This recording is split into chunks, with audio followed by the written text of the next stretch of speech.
Mahatma Gandhi, who sincerely believed that it was not in the interest of the scheduled castes to stray away from the Indian political mainstream, was perturbed.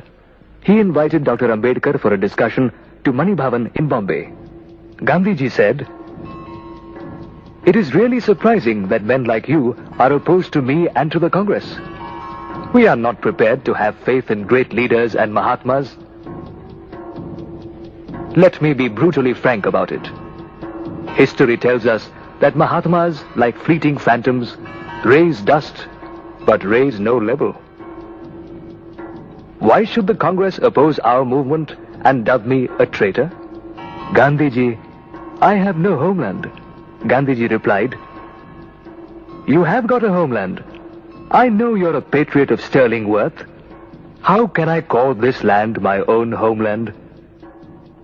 And this religion my own, wherein we are treated worse than cats and dogs? I am against political separation of the untouchables from the Hindus. That would be absolutely suicidal," said Gandhiji. That was the first crossing of swords between Gandhi, the Mahatma, and Ambedkar, the savior of the untouchables.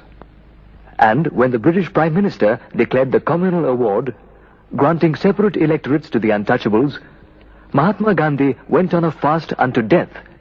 Ambedkar thundered, "There have been many Mahatmas in India whose sole object was to remove untouchability, but every one of them has failed. Mahatmas have come and Mahatmas have gone, but the untouchables have remained the untouchables." Tension heightened as Gandhiji's health deteriorated. "My life or separate electorates for the untouchables," threatened the Mahatma.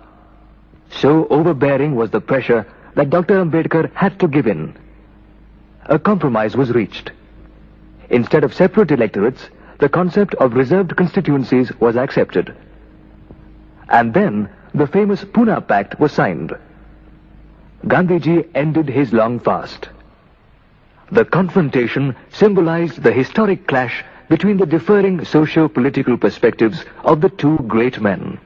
The nation heaved a sigh of relief, but the untouchables had lost a battle. At present, I am the most hated man in Hindu India. I am represented as a traitor. I am denounced as the enemy of the Hindus. I am cursed as a destroyer of Hinduism and branded as the greatest enemy of the country. But believe me when I say that when after some days the dust settles down and a review of the proceedings of the Round Table Conference is dispassionately taken by future historians, the future generations of Hindus will acclaim my services to the nation.